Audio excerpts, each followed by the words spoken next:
First, it's my pleasure to introduce to you Jody Kielbasa, who is the director of the Virginia Film Festival, which is presented by the University of Virginia and its College and Graduate School of Arts and Sciences. This year it will be celebrating 25 years, and the festival brings the best in national and international cinema to Central Virginia. Jody became the director in 2009, and since his arrival, the festival has achieved all-time record attendance, and he has been instrumental in expanding and growing the festival's outreach and educational programs. Jody is a Florida native and is a graduate from Rollins College, where he began his career as an actor. He also earned a BFA in theater and an MFA in acting from the Florida State University. Jody worked as a professional actor and had a brief stint on a soap opera before founding the award-winning Tamarind Theater in Hollywood, where he produced more than 100 plays. In 2007, Jody produced a feature film called The Deal, starring William H. Macy, Meg Ryan, LL Cool J, and Elliot Gould, and this premiered at the Sundance Festival. Prior to joining the Virginia Film Festival, he spent 10 years leading the Sarasota Film Festival, where he transformed this event from a 3-day mini-festival to a 10-day event.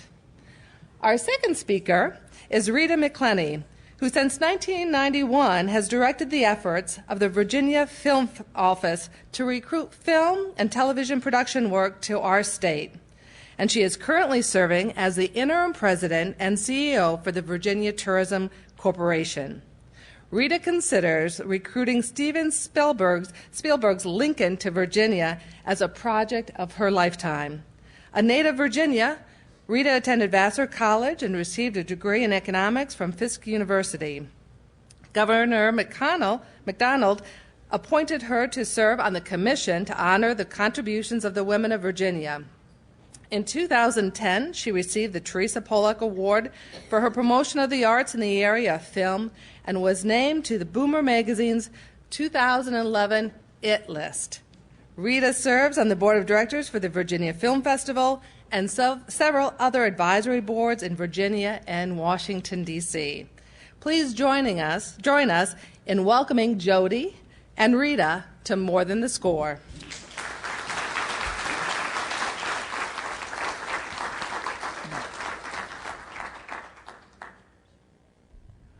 Well, hello, everybody. Are we going to beat Penn State today? Yeah. All right. I wanted to start my talk, actually, with something that I'd like to think that I've been involved with for a number of years, which is a little mini film. It's only 2 minutes, and it illustrates the highlights of last year's festival and a brief overview of the 25 years, or 24 prior years, of the Virginia Film Festival. Here we go.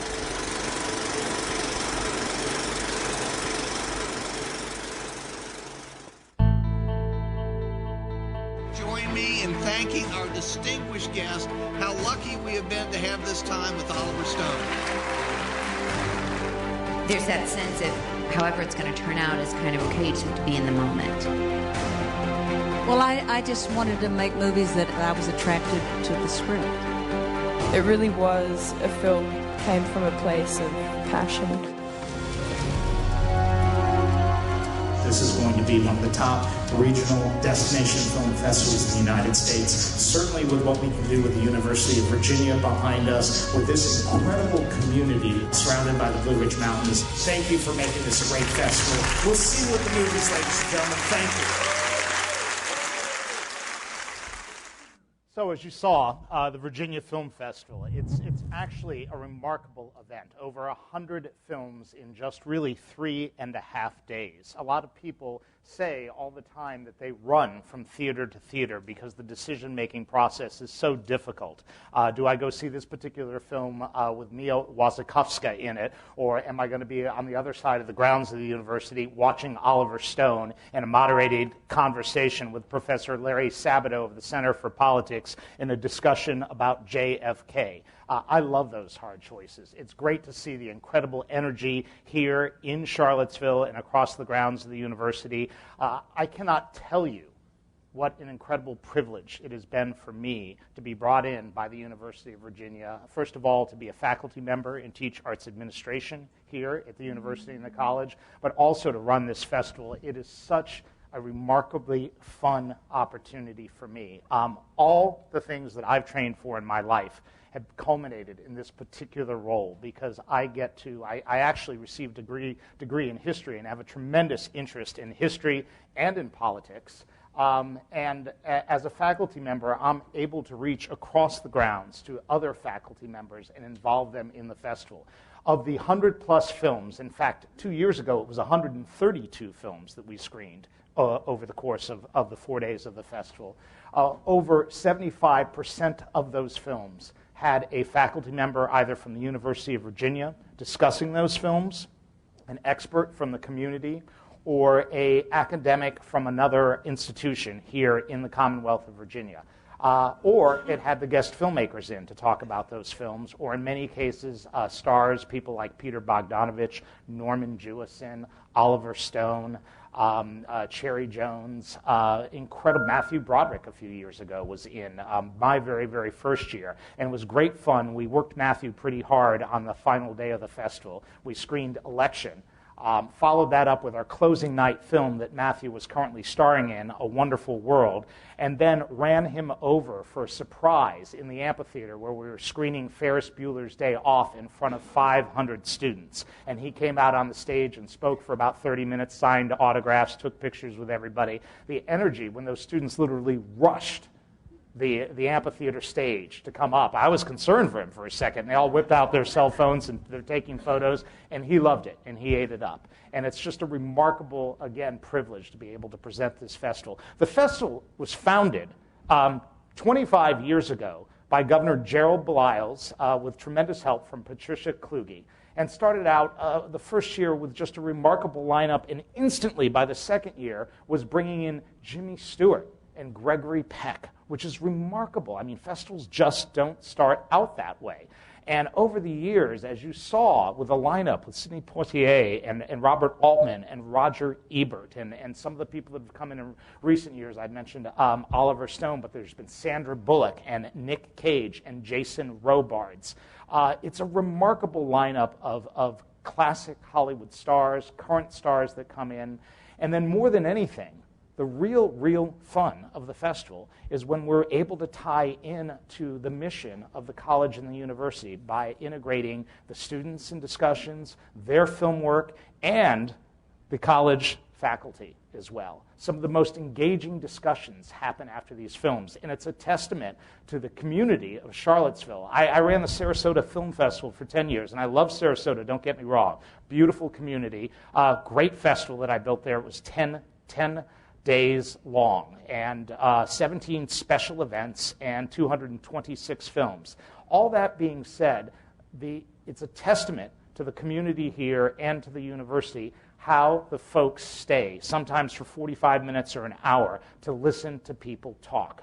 We had a 3-hour and 26-minute screening of JFK last year, and then it was followed by a 45-minute discussion with Oliver Stone and Professor Larry Sabato, and nobody left the theater. Think about that. That's nearly 4.5 hours. Now, we don't normally like to keep people for 4.5 hours. We'd like to turn them in and out in 2.5 or 3 and make it a little bit more of a pleasant experience, but people were fascinated with this discussion. Professor Sabato was finishing up a book on JFK. The discussion was incredible. It was engaging.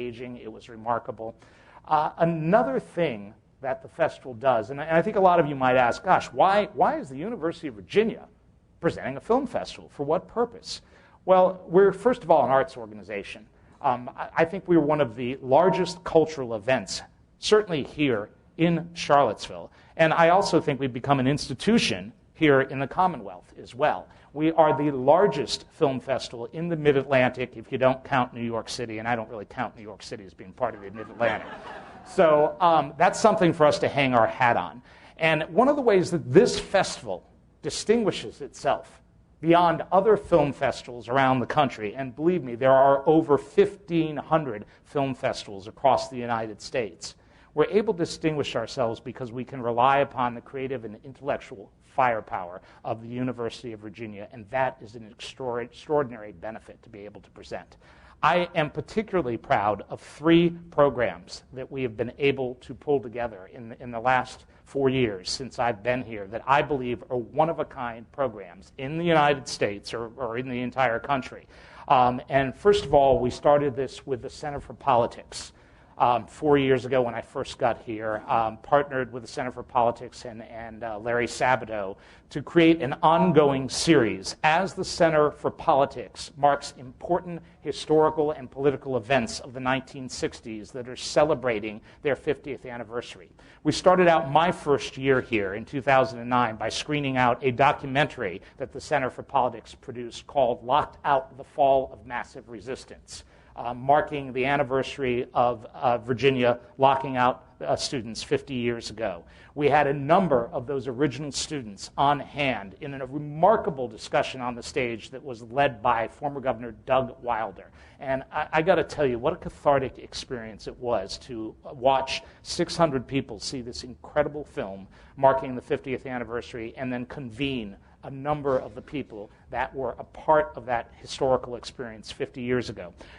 We follow that up in the same program the next year with a screening of Freedom Riders, a documentary that chronicles the Freedom Rides, marking the 50th anniversary of the Freedom Rides. And we had the director, Stanley Nelson, a renowned documentarian, along with 3 of the original Freedom Riders. We presented that film for free in front of 1,000 Albemarle County high school students, many of them who had no idea of the history of the civil rights movement. And the 3 Freedom Riders that were there 50 years ago and experienced what it was like to be on those buses as they came down into the South were there to talk about that experience. And that is, to me, one of the most remarkable gifts that the festival and the university can bring to the community and to the Commonwealth is when we bring in people that actually were a part of that history and document that and present that to an entirely new generation. So we introduced that to over 1,000 high school students, screened it again later that evening, and had a sold-out house in Culbreth Theater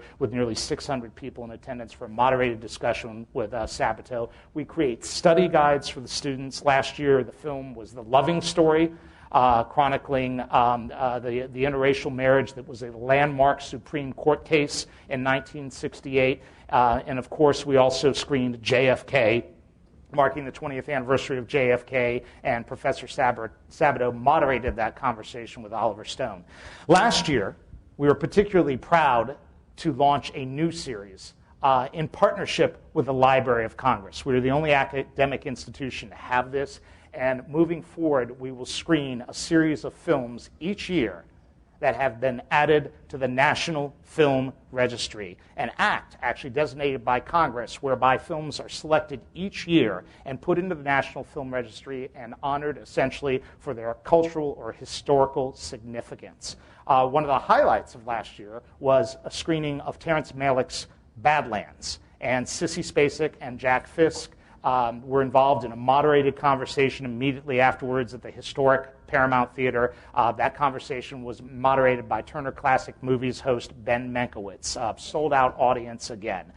This is a new series. We're particularly proud of this. It highlights preservation. It highlights these films that have been deemed culturally and historically significant, and again, one of a kind. And finally, this year, I was very proud to bring back Governor Gerald Baliles into the festival, the original founder of the festival who runs the Miller Center, to be able to announce a new Presidency in Film series.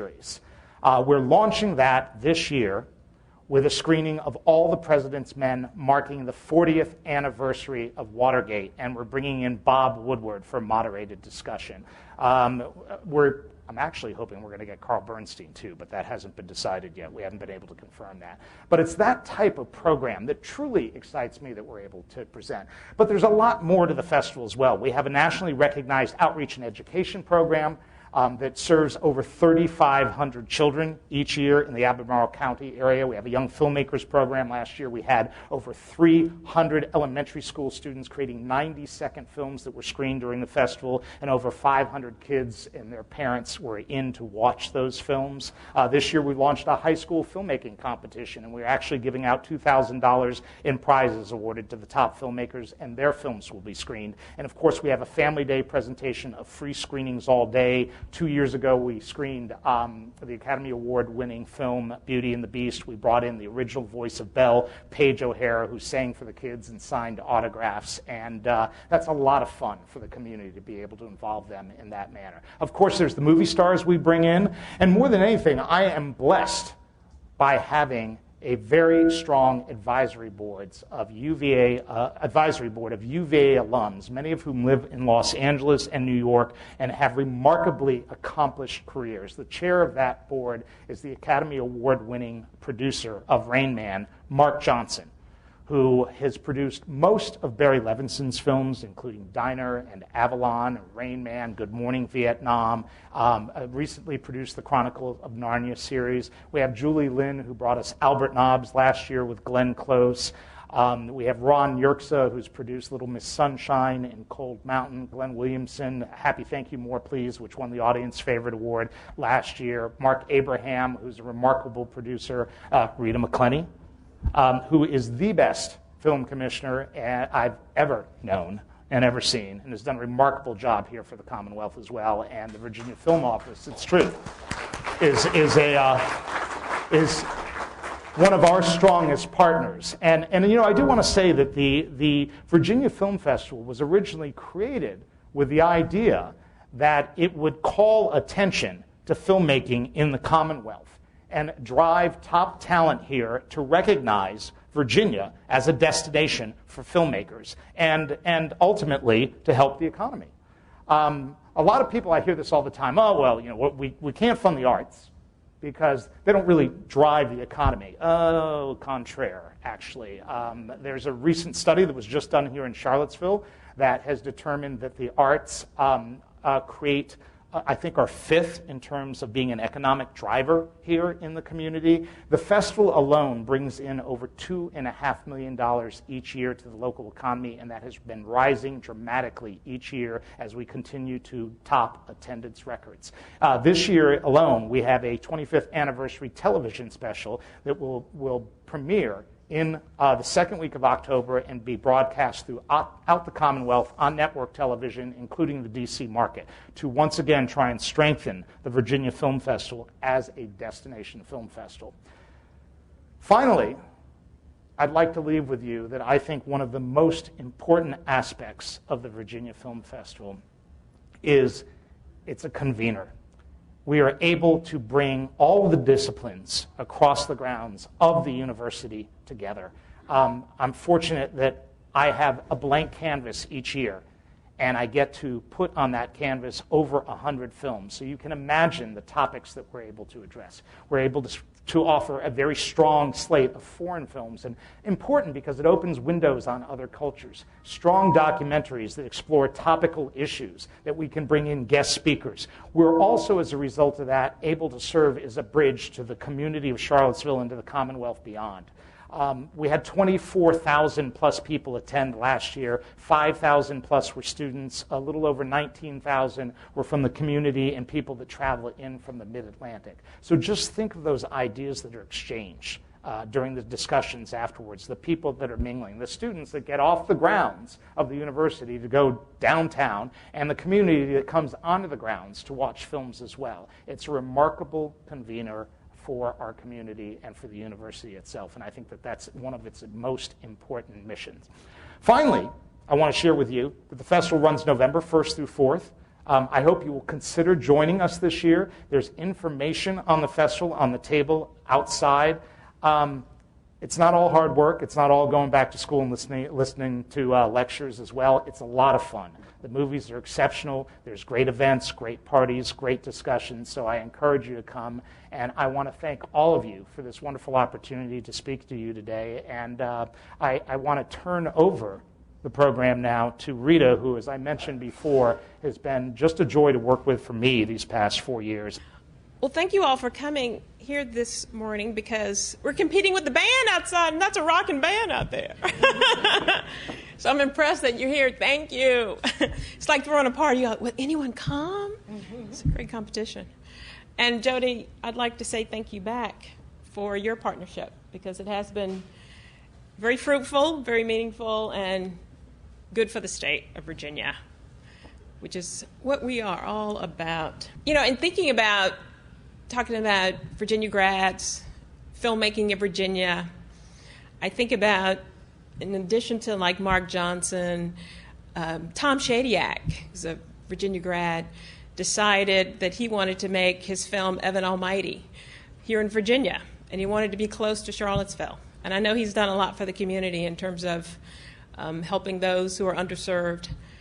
So it's really fulfilling not only to have films come and hire people and the economic part of it, the storytelling, seeing Virginia locations come alive on the screen, seeing people that you know as extras or those persons who've been trained as actors who live here who get an opportunity to work at home. So that's all very fulfilling. Well, the Virginia Film Office was created in 1980 by a very busy man, then Delegate Gerald Belials. How many times have we heard Governor Belials' name? But he was such an inspiration and the man behind the vision to say that arts, entertainment is also economic development. And the thing that really moved the needle and was the change agent for film production in Virginia is technology. Camera, equipment, editing, everything was more mobile because it was lighter, because of the digital format, because of analog, because of all the things as you travel through the technology timeline that made it possible for projects to come east. Of course, the business started in New York, moved to Los Angeles, and then the world opened up after what they call runaway production. So Virginia was ready. We wanted a part of this business. And because we have so many fine institutions like the University of Virginia, Virginia Commonwealth University, Hampton University, James Madison University, George Mason, that's doing an awesome job not only in traditional writing, teaching, production, but also in the digital format. If we talk about gaming, that's like the new edge where products are being created by students who are sitting at their computers and generating these games. It's one of the top growth businesses globally. It's projected to grow by 8% going forward because digital technology, filmmaking, is something that everyone is consuming.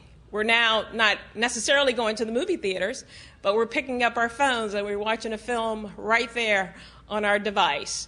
So it really is a good business to be in. It's great for the state of Virginia. You saw in 2009 the impact was $346 million.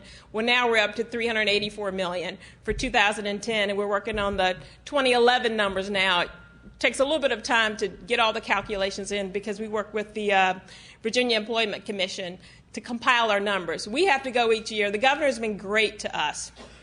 Another wonderful Virginia grad. And the governor has really been good to not only tourism, but to the Virginia Film Office and ensuring that we have the right resources to be able to recruit production to the state of Virginia. The business has changed not only from the technology standpoint, but also from the how do you close business. Because now incentives, financial inducement incentives are so critical and a mainstay, and I don't think they're really going to go away because as long as someone offers a deal where they're saying, okay, we're going to provide you a carrot to get you to come to our location to film, then the game changed. And the game really changed when Canada decided they were going to take on California and that they wanted to have a piece of the action. Not only did they want to have Canadian content created, they wanted to again, bring a part of the domestic U.S. film and television business to Canada, and boy, did they do it. They set up a federal program. They provided provincial tax credits and other incentives. So we had to do something. So a group was created around the U.S. A lot of states got together. Some of the guilds got together, the DGA, SAG, all wanted to say, we have to maintain our business. We don't want this erosion of our entertainment base going out of the country. And then other countries got into it, New Zealand, the UK, Australia. I mean, it really became a really critical situation. So states got together, and in Virginia what we did, we created a program that really works to again, incentivize a company to film in Virginia, but also we have to get something back. Because in exchange for providing an incentive, we ask that they hire Virginians, they purchase Virginia goods and services, and then we are accountable for making sure that we're making a good deal. I'll give it an example. When the Garth Brooks film Unanswered Prayers, it's a Sony television TV movie made for Lifetime. So they said, we want to come to Virginia. We're looking at Michigan. Michigan was offering a 30% tax credit. We're like, well, there's no way we're going to offer you 30%. It's probably worth about 15%. We ended up at 12, but what we told them, because they did want to be in Virginia, they really didn't want to go to Michigan that time of the year, but they were shopping for money. And we said, okay, but in exchange for that, we asked you to do something for us. We want Garth to produce a PSA for Virginia. We thought, clean-cut guy, top-selling country music talent, and they were like, okay, we can make that deal. So at the very end, the day before Garth was coming, they were like, well, Garth's busy. He can't make it. Something came up in his schedule. So basically, we have a contract. So we were like, no Garth, no money. So Garth showed up. It's nothing like a little leverage in a contract. It really does work.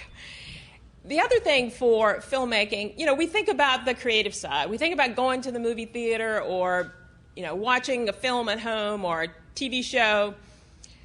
But you don't think about necessarily the investment of it. So it's like, how do you make it a good deal? Because people sometimes ring the office and they'll say, we're thinking about investing in this movie. Do you think it's a good idea? I say, no, it's a really bad idea. Don't do it.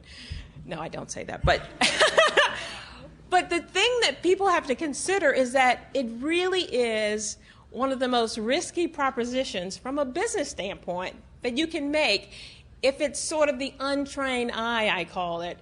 Like a script will sound like a great idea. You go, oh, it's a thriller, it's a love story, it's a comedy.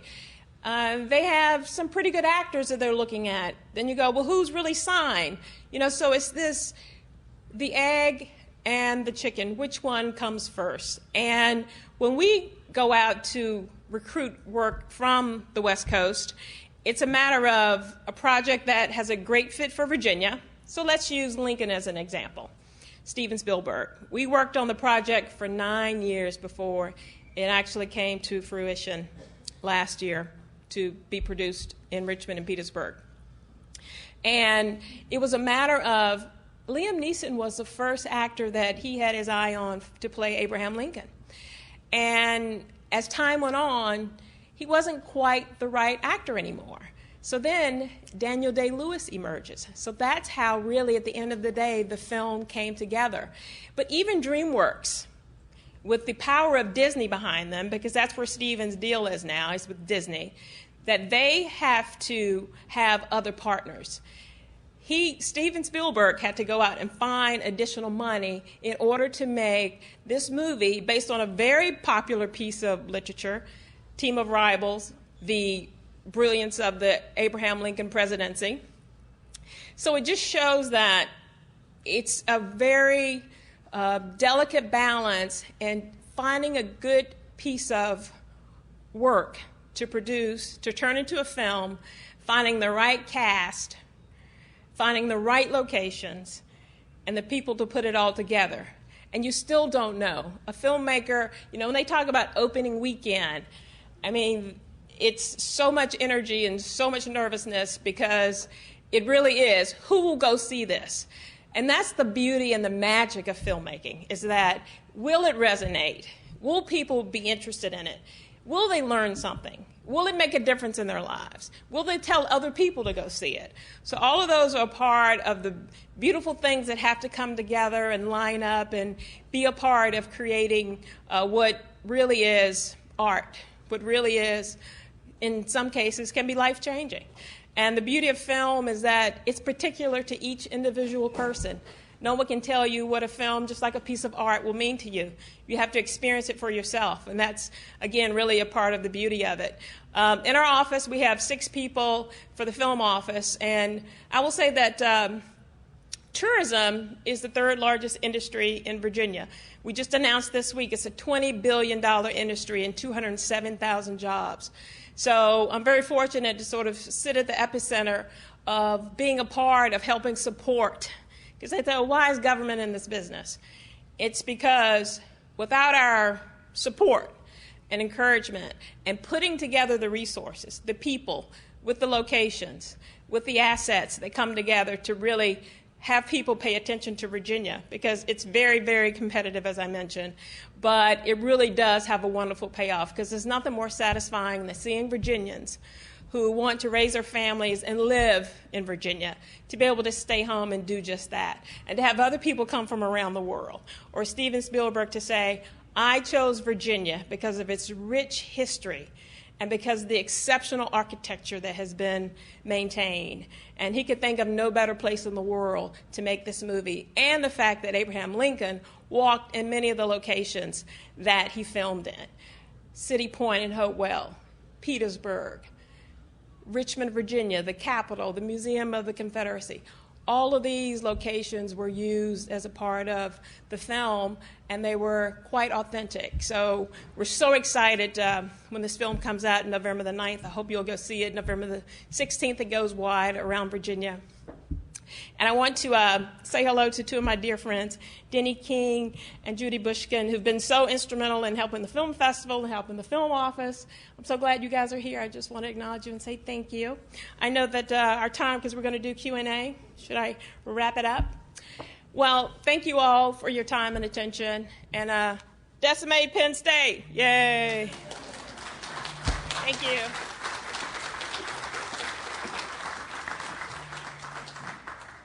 Could you explain the difference in audience interest with documentary films compared to theatrical films at the film festival?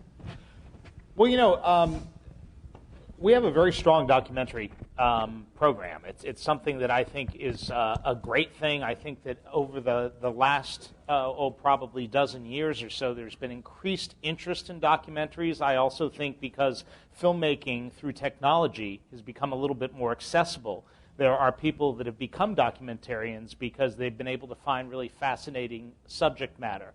Our documentaries sell out. Last year we had 27 sellouts across the board at the Virginia Film Festival, and an extraordinary number of those were documentary films. We're able to pull together really great panels. And the interesting thing I think about documentaries is not only are they just interesting and fascinating and open a window on maybe an area of life you're not aware of, but we're able to partner in the community with other organizations to create awareness for certain topics and issues and subjects that we might not ordinarily be able to draw attention to. So they're very effective in that manner. So, I can't get into everybody's head and wonder why somebody likes a narrative over a documentary, but I would say across the board our documentaries do very well, and there's tremendous interest in them. Sure. I had a question about the film festival. I'm a graduate from the Savannah College of Art and Design with a degree in film and television. I know it well. I'm wondering how can I volunteer to work at the film festival this year? You can go online and volunteer, and we will get back to you right away. And we have about 150 volunteers that work at the festival. Most of those volunteers work pretty much the week of the festival. But the organization itself, I really only have one full-time staff member, but this time of year it actually ramps up where we have other people that work with the festival. So I have a senior staff of 8. I have actually 14 students that take independent studies with me that work on the festival, and then we rely on about 150 plus volunteers to help manage the festival. It's a big event. Thank you. No question, just a comment. Jody made reference to introducing young people to film. When we were raising our sons in Lynchburg in the 1980s, the director of the Meyer Museum had a Saturday morning animation festival that she conducted. It was once a month. And it was the very high-quality films, the kinds of things you hear about at the Academy Awards that were in the 80s otherwise hard to find. And they would fill that auditorium once a month with over 100 kids, and it was just a great experience. Well, thank you for that comment. And I got to say that, film is a remarkable way to reach children and school kids. It really is. They're used to it. They're comfortable with film and video, and it's a remarkable teaching tool. I've got a question for Rita. In the same way that the music industry has gone from New York to LA, but if I'm a country musician, I go straight to Nashville. Is there any thought of building a permanent infrastructure within Virginia to say that I'm not going to come from New York, I'm not going to come from LA, I'm going to Virginia? Because this is where we have colonial history, this is where we have Civil War history, current, we have, as you explained, all the sites are authentic. We don't have to build a set, they're already built. Is there any movement that way? No, but that's a great question. In Virginia, we have a very vibrant indie scene, and it's somewhat invisible to the natural eye because independents do just that. They do it on their own timeline, their own time frame. They're generating their work in their studios, in their homes. So it's not a concerted effort to create or build an industry. We certainly do promote, for example, the western part of the state when it comes to the Crooked Road and Bristol, the birthplace of country music. So there are studios there that we're able to help artists, but there isn't a financial program to do that. So I think to really take the next serious step, we'd have to put together an attractive program and have resources for artists to come and to be able to take advantage of. But at this point, Nashville is where it's at for country music. You're right. Just a comment. The economic impact of films in Virginia and also the Virginia Film Festival represents a very, very serious number. I think we all saw the economic impact created in what year, Rita? 2009. And that continues to grow every year.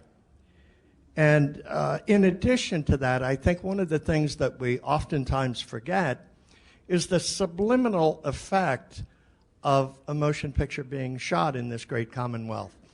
And I think what we're doing, in essence, is creating a commercial for this great place called the Commonwealth of Virginia.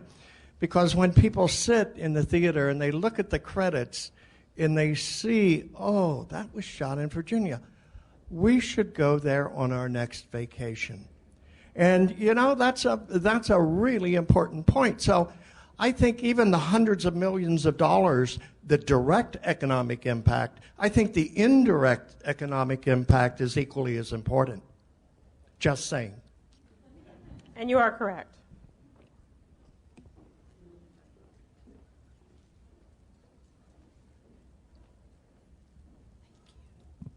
My question is for Jody. I'm Yeah. interested in how do you see the nature of the film festival changing as technology changes and as social interactions and how we define them change? I mean, film festivals are obviously not dying out or anything like that, but do you think they're going to change in the next few decades? You know, there's no question they're going to change. I'm nervous right now because the technology continues to change so quickly.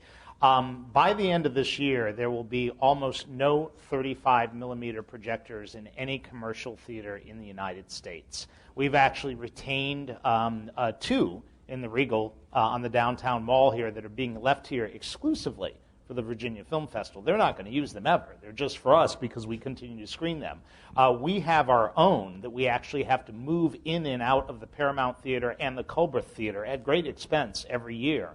Part of our agreement with the Library of Congress is to screen in that format as well because that is the traditional format. But everything is changing. It's all digital now, and they're all being streamed in, and all of the theaters have been outfitted.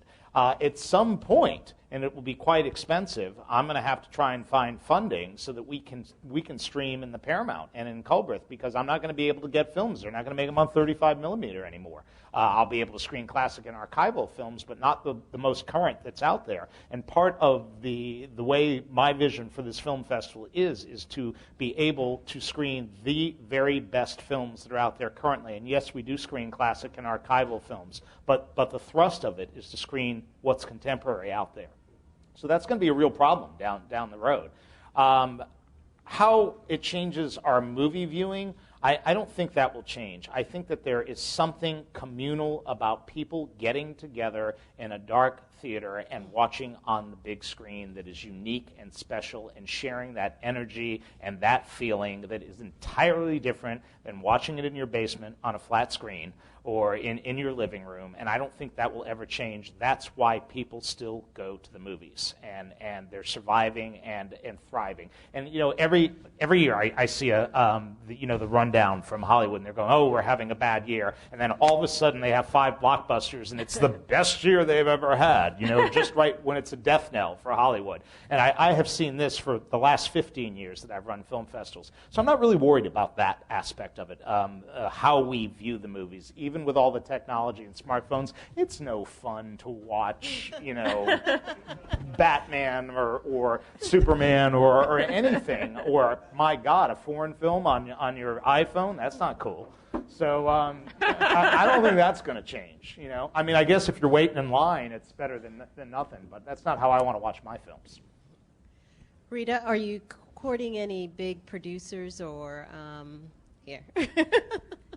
any big producers or movies for this area? You just shot a Tom Hanks film, didn't you? Yeah, Tom Hanks just wrapped his second film in Virginia, Captain Phillips, based on the book about Richard Phillips and the Maersk, Alabama pirate situation. And we have a film that's going to begin shooting in October in Giles County called Wish You Well. It's based on a novel by David Baldacci. Oh, yeah. And we have, we're working with a producer that's behind Captain America. So Marvel and the comic books are all coming alive on screen. It's big business. So we do have a couple of big fish out there.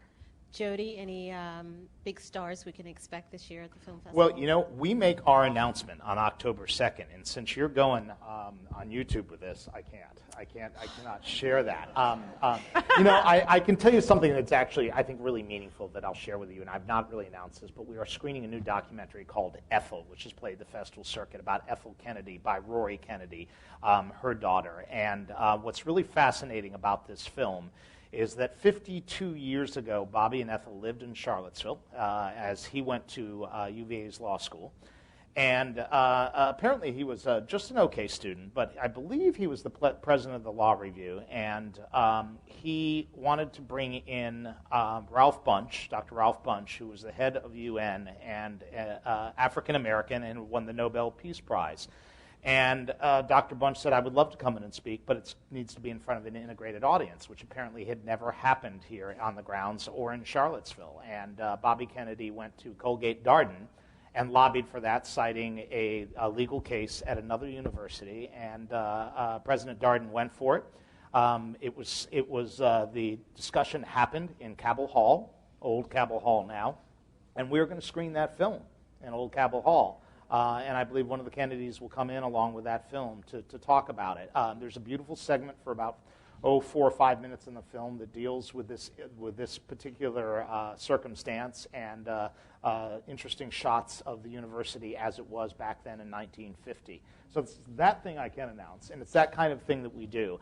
It's our 25th anniversary gang. We're going to have a big year. There's going to be a lot of stars, and there's going to be a great program. And I encourage you on October 2nd to go online at virginiafilmfestival.org and check that program out and come in for this year's 25th anniversary. And if a Kennedy's here, Taylor Swift may show up too.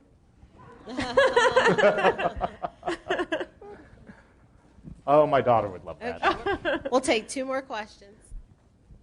I wish you'd talk for a minute about the Adrenaline Film Project. It was just always my all-time favorite every year.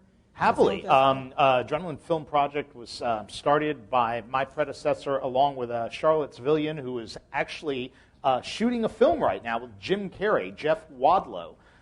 So he's not going to be able to be in to run it this year, but it's a 72-hour film project competition in which teams conceive, edit, write, create, produce, direct, and film a short film that is then screened at the festival on Saturday evening. They have these teams that go out.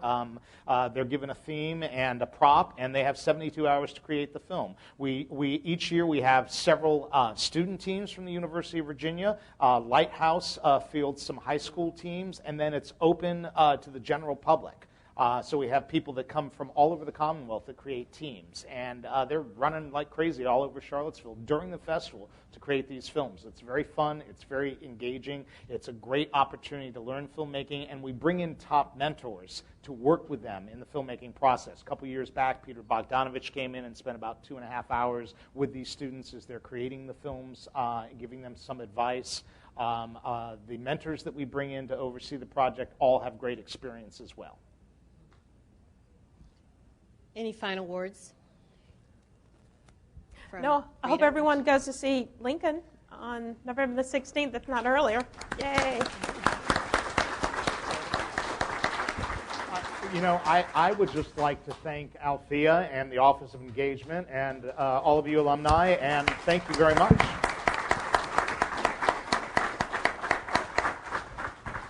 On behalf of the Office of Engagement and the Alumni Association, we have small gifts for our speakers today. So again, give them a warm welcome. And we'll thank you. Thank you. Thank you so much.